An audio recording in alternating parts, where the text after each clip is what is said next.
What's up, Reds? Welcome back to the post-match analysis. Liverpool have just dominated Crystal Palace 4-0. Absolutely amazing game.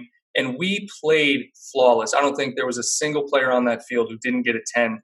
And joined with me today to talk about it is Doug from the Dugout Football Channel. First time on the show. And I'm happy to have you, man. How you doing? Oh, absolutely buzzing after that. I actually said to you behind obviously off camera that was probably the best home performance of the season. 100%. And I think everyone would agree.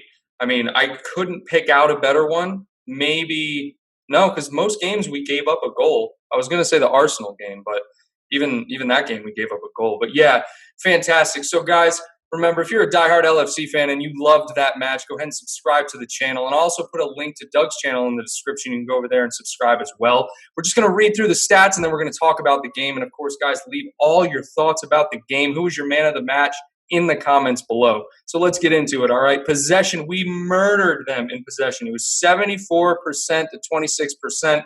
Not a surprise. I mean, they were basically in a 4-5-1 the entire game. Real low block.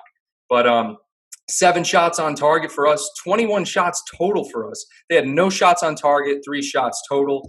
Touches, 494 for Crystal Palace to our, 1,038. 872 passes for us, 313 for them. 18 to 21 tackles, relatively even. But this is what blew my mind. And actually, Doug had updated since I last told you. Crystal Palace had 37 clearances and Liverpool had none. That's an unbelievable stat. I don't think I've ever seen that in a stat line before. 6 corners for us, none for them, and 1 offside for Crystal Palace. Man, Doug, in one word, how would you sum up that match? That was just perfect. I mean, Alisson could have had a dressing gown, a pipe, and slippers, and could have easily saved shots. That was so easy night. I mean, obviously, Palace losing Zaha was a big miss, but I'll tell you something. I mean, pass movement tonight, and we scored 4 fantastic goals as well. Really, 4 fantastic goals, and it was like, you're right, you hit the nail on the head. The team play, it was like watching a different team out there today than the team that played Everton. And I think Gomez and Van Dijk played excellent at the back. I thought Robertson started off a little, sloppy, but he really grew into the game. Trent, man, that free kick was pretty. Beautiful free kick. And Fabinho, that was almost a picture perfect, like pretty much exactly the same shot he had against Man City. Yeah, it was Gerrard-esque, wasn't it? Just finding that bottom corner, absolutely fantastic. But I have to say, if we're giving man of the match, Fabinho for me, I would arguably say that Fabinho was our best player before he obviously got injured. But that he just typified tonight that is the Fabinho of old, the Fabinho we bought from Monaco. He was absolutely fantastic. Exactly. And that's what we need. When Fabinho's off, the whole midfield seems off. But everyone was on the point today. I think if I had to pick a man of the match, me personally, I thought Mane played exceptional. I thought Mane had a really good game. But yeah, Fabinho played great. Henderson played great. I think everyone that was subbed on played excellent as well. We were talking Nico Williams and Ox looked very good. Minamino did what he could up there. His touch was a little off, but he was working hard. Firmino, little rusty still, but I mean, he set up Salah for that assist to Mane. So just great game overall. And with that, I believe if Man City drop points tomorrow to Chelsea, I don't know if they tie. But if they drop points, I think we win it, right? Or do they have to lose? I think Chelsea have to beat them for us to win it. Okay, so that would mean that that's going to be a great game, I think. Yeah, and the fact is that Chelsea beat them last season 2-0 as well from goals from N'Golo Kante and a certain David Luiz.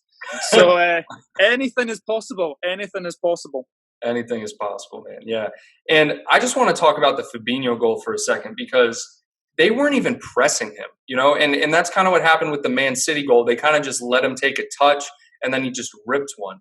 And not only that, but Fabinho had a beautiful assist to Salah for the second goal. Yeah. Amazing. And I think, correct me if I'm wrong, but I believe against Man United last season, he had a very similar assist over the top Yeah, to Mane, where Mane chested it up and finished. I mean, that has become our bread and butter. Over the top, whether it's from the back line or from the midfield, over the top to either Mane or Salah cutting in.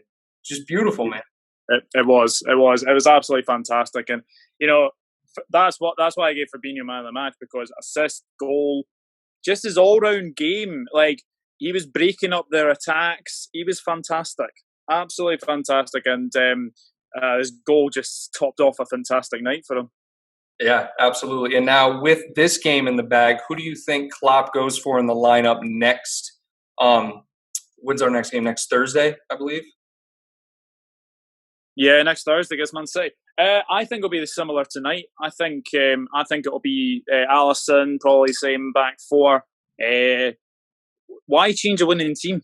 Exactly, exactly. And not only just a winning team, but a team that, God, it was unbelievable the difference. I don't know if it was just we had to get our legs back under us, but I mean, everyone can agree that against Everton, we were not on it. Like, everything was off. But today, our Yeah, touches were perfect. Our link up was excellent. I mean, the first 15 minutes were a little slow. You know, I'll give them that because we were swinging it side to side, just trying to find some space. But really, once that free kick went in, it was all Liverpool. yeah, it was. And Trent Alexander-Arnold again. As soon as the free kick was being set up, I thought, yeah, this is going to be a goal. This is going to be a goal. And actually, you just seen it. It was bending right at the last second, and it dipped at the last minute. There's no chance for Wayne Hennessy. And actually, to be honest, I saw a lot of posts on my Twitter timeline from Palace fans saying that Hennessy was at fault. You can't fault Hennessy at that. It was just perfectly struck by Trent Alexander-Arnold. Absolutely perfect. It bent from the outside of the post in. And the one goal I will say that Hennessy, I think, Mane's finish, that's Mane's bread and butter also. He loves going in that far corner. But I think Hennessy could have positioned himself better. But, that's just me. But the Trent goal, he was lined up. He was almost facing the Kenny Dalglish stand. And Yeah. it was unbelievable the bend that kid can put on the ball, man. I actually Oh, thought Salah was going to try to talk him off the ball. yeah, yeah. I thought Salah was going to hit that with his left foot, but obviously we saw one with Fabinho similar to that, and obviously that went over. And then you were like, "Oh, is Trent going to get a double here?" But I'm pretty sure Trent Alexander-Arnold, Andy Robertson, Fabinho, Salah are going to get some good fantasy football points this evening. That is exactly what my buddy said to me today. He said, "I'll take that Robertson assist for my fantasy team." Just a little tap to Fabinho. Yeah. Man, I just can't get over the 37 clearances. And at least 10 of those were made by Sacco. Sacco was working hard tonight. Oh, he always has a mistake in him though. Yeah, there were a couple of times where I think there was a pass from Robertson, and Sacco. There was some. I think there was a shout of "leave it" or something, and Sacco let it go, and you can Yeah. actually see his dry smile at the end. It's just typical Sacco. But I actually loved Sacco when he was at Liverpool. Oh, me too. Me too. And he became a fan's favourite as well. But sometimes he would give me butterflies in my stomach every time he got on the ball, though. Yeah, no, he's definitely one of those players where you're not quite confident when he has the ball at his feet. And yeah, you're right. When that cross came into the box, I think it was because he had no confidence in his right foot. He was like, "Should I try to clear this or just let it go?" And that's really when you know you do not have confidence because, man, if you look at like Lovren has had. I mean, everyone has. All defenders have. A guy on Sheffield United just had one the other day where he completely just missed the ball. But if they go at it with their weak foot, even if you just get a toe on it, it's still gonna go. But yeah, man, yeah, Sacco was struggling. But another thing I noticed, they definitely just gave up. Like halfway through the second Yeah. half, they just gave up. I mean, IU up front, his body language, it was written all over them. Yeah, I mean, he gave away he obviously gave away the free kick that obviously Trent scored from, and then he kept giving away free kicks tonight.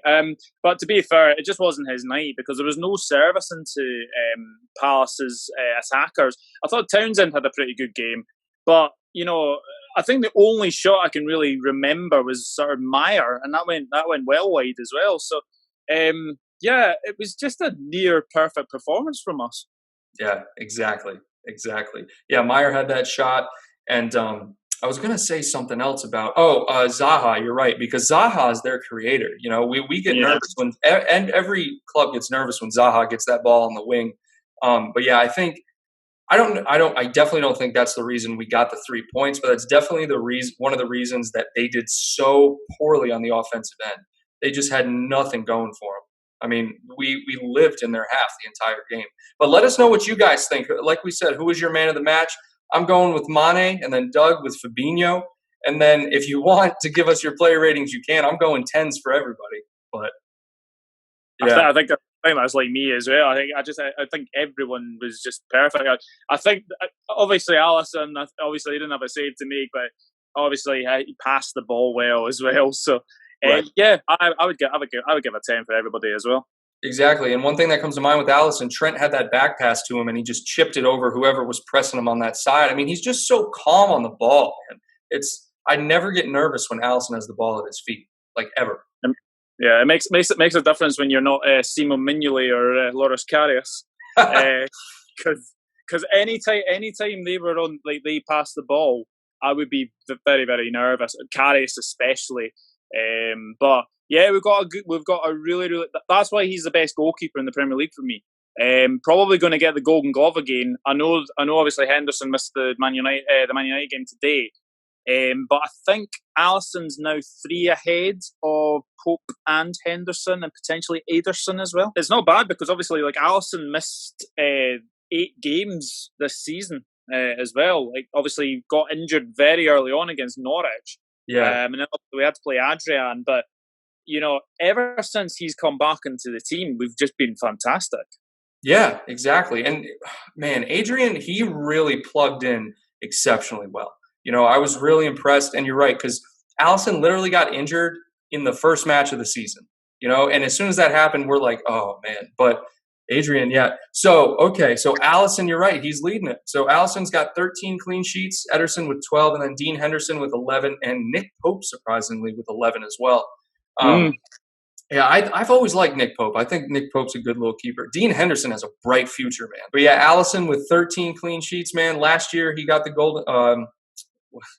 I will say golden boot, golden glove. Jeez, and man, he's just remarkable. I think him and Van Dijk really we've turned the corner, man. Ever since they came in, we're just nearly unstoppable. I know, not a bad way to pay the Coutinho money as well. Allison and Van Dijk, just perfect. Yeah, it's perfect. And what even makes that situation more perfect is now Coutinho's value is so low. It's like it's so satisfying. And now that puts Wolves 2 points out. That pulls Wolves 2 points out because man, that's insane. I think Wolves have something really good going. If they can hold on to some of their talent, you know, if Adama Traore doesn't leave and if they can hold on to Doherty and what's his face at the back, Bali, I think they could be a threat next year in either the Europa League or the who knows, maybe the Champions League. I don't think they'll close it out, but it'll be cool. I mean, yeah, it'll all depend on obviously Man City's Champions League ban. We'll need to see about that, but yeah, I mean Wolves have been very impressive for me this season, and it'd be very nice if they got top 4. I think they're just going to miss out, unfortunately. But there's that team has got so much talent through it. Yeah, I definitely agree with you. Definitely an underrated team, well-organized team, and I think that's because they have a great manager as well. But guys, again, if you enjoyed the video, give it a thumbs up and let us know your thoughts about the match. I know everyone's just super excited. I'm going to go watch the highlights again as soon as they're up. And so, yeah, go ahead and leave those thoughts in the comments. And again, I'm going to put Doug's channel in the description. Go ahead and check him out. He has a lot of great content, pre- and post-match analysis, FIFA stuff, all the cool stuff that you Liverpool fans want. So again, thanks guys for tuning in and take care.